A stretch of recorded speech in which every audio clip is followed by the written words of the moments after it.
Maggie Siff, you just wrapped up the second season of Billions on Showtime.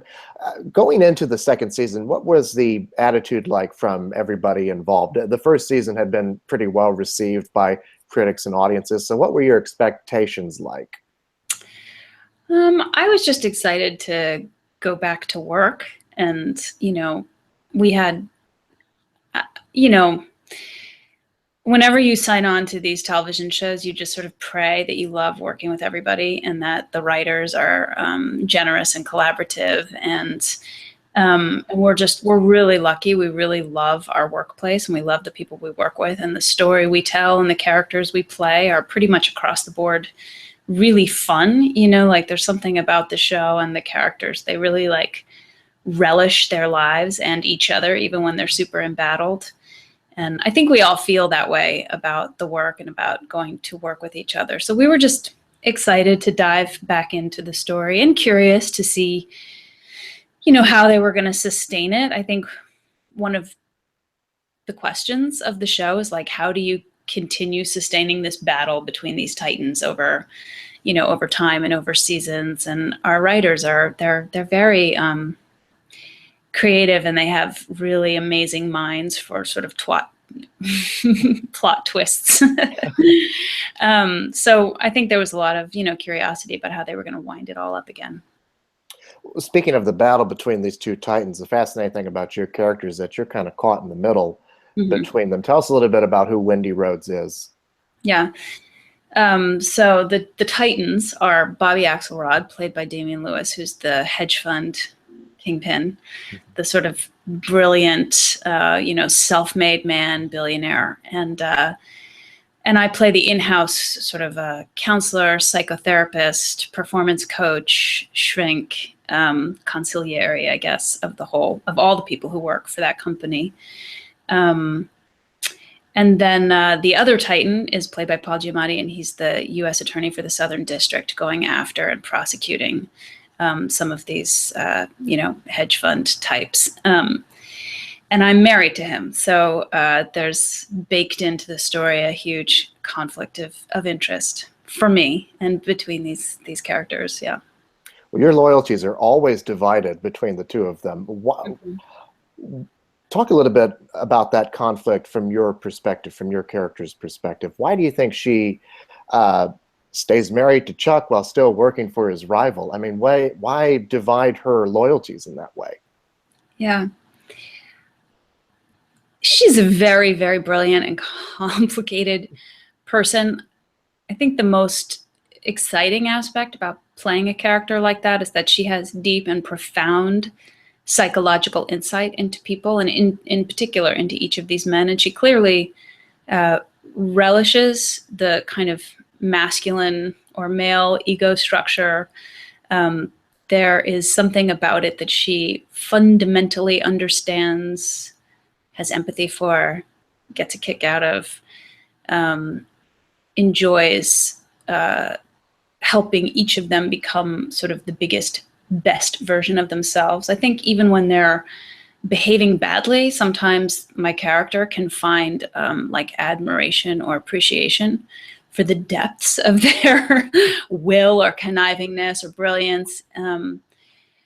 But my initial point was that I think there are things that she doesn't see clearly about herself. None of us do, like a shadow side. And so I would say that on some deep, probably unconscious level, there's pleasure and enjoyment in sort of occupying these two kind of dueling spheres, and I think for her, they're not that different, they're not hugely different kinds of people with hugely different interests. So where most people are like, how does she sustain that duality? I think for her, it doesn't feel that way or look that way, Mm-hmm. What were some of the major changes that Wendy underwent in the second season? And how were the ways that you played those developments as an actor? Well, at the end of the first season, she leaves her marriage and she leaves Axe Capital. So she kind of shakes both of these guys off. She feels betrayed by both of them. And in the second season, you see her working on the marriage in a pretty sort of I mean, the marriage is on the rocks, but they're in counseling. They have kids together, so there's a kind of dedication, to the bond and to the life that they built together. And you see her trying to sort that out with Chuck in a way that is, if not collaborative, then at least, they're both working hard, I think. And then at the beginning of the second season, you see Axe trying to sort of get back in her good graces, and she rebuffs him a lot. And then at some point in the season, I don't want to give it, I mean, the whole thing is aired, so I don't think there are any spoilers anymore, but about halfway through the season, she decides to go back to work for the company. But for a host of reasons, but her relationship with Axe continues to be very strained, deeply suspicious on sort of both parts. There's a lot of trust that needs to be rebuilt, and for most of the season, they're not really doing that work. So this past season, there's a lot more alienation between Axe and Wendy. And what is the dynamic like between, because you have the opportunity to work both with Damian Lewis and Paul Giamatti. Mm-hmm. How are the dynamics like between the three of you? When we're working together or when we're not working together? When you're working together, yeah.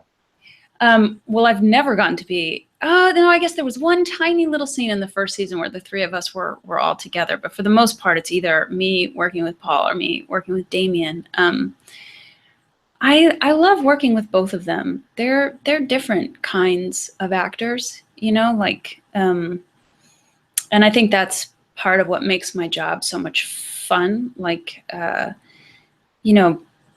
Paul is a really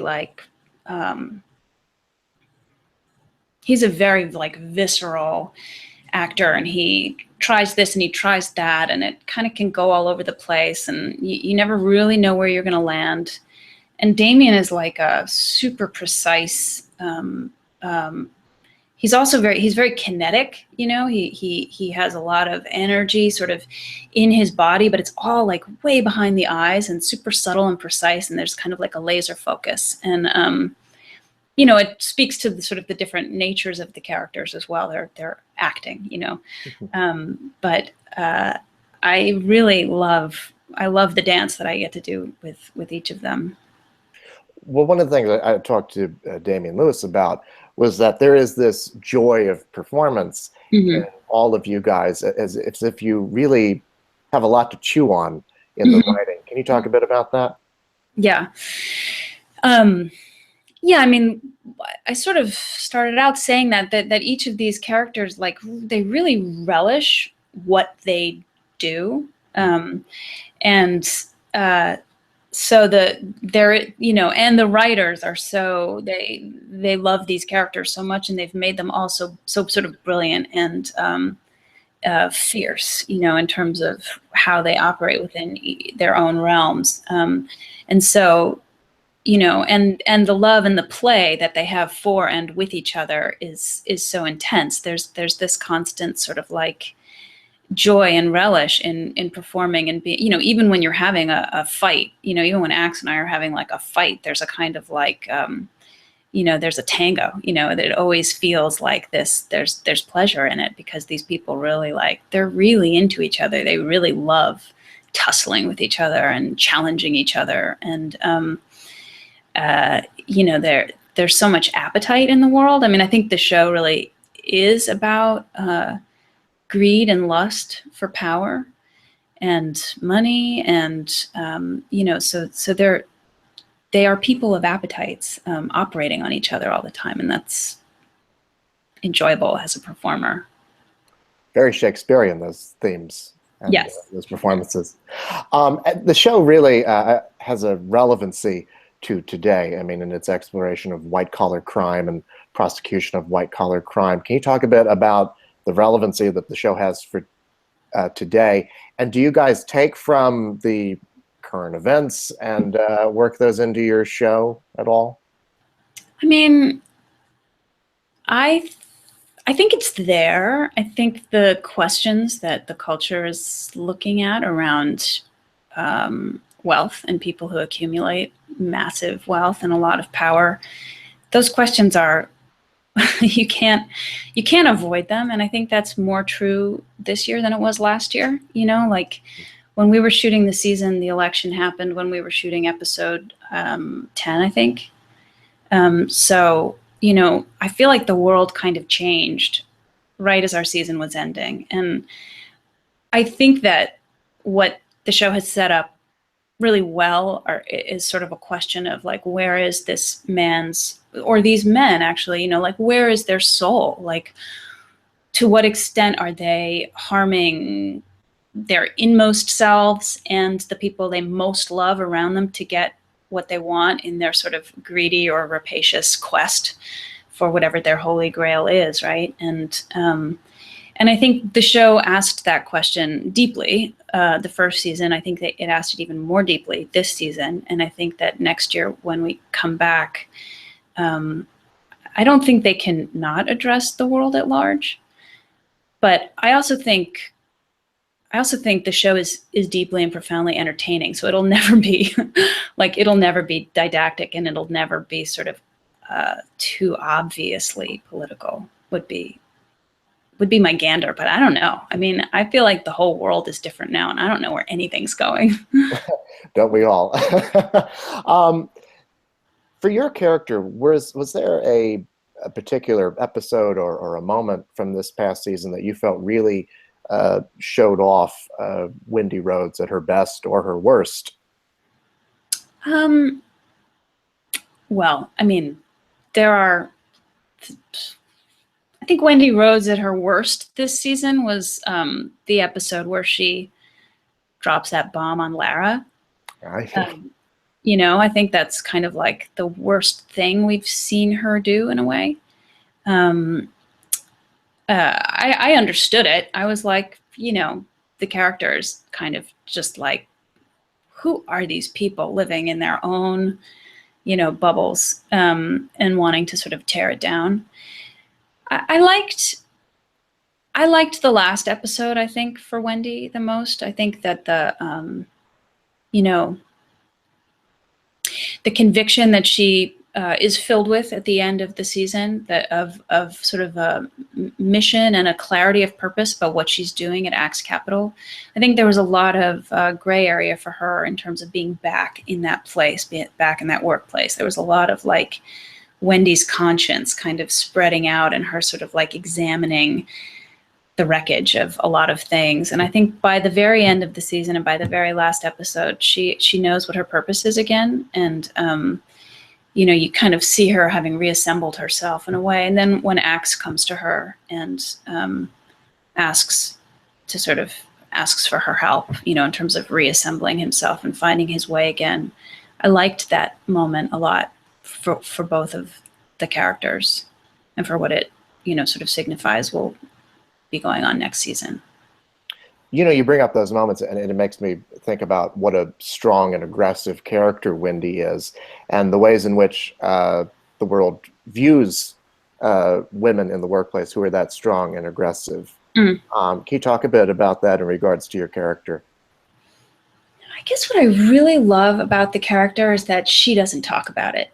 She just is what she is, doing what she's doing, and there's not an apology about it. She doesn't sit around worrying or talking about am I doing enough at work, am I doing enough at home? Like, so often we see that narrative of women who are either people are in conflict with them because of how powerful they are, or they're at conflict with themselves, and she's just unapologetically good at what she does.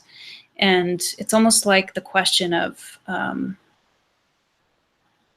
I don't know, that's not it. She's so like beyond that question. And that's what I really think is radical about her in a way. Well, she's a fantastic character, and it's a great show. Maggie Siff, thank you so much for your time, and congratulations on another season of Billions. Thank you so much. You're welcome. Have a good day. You too.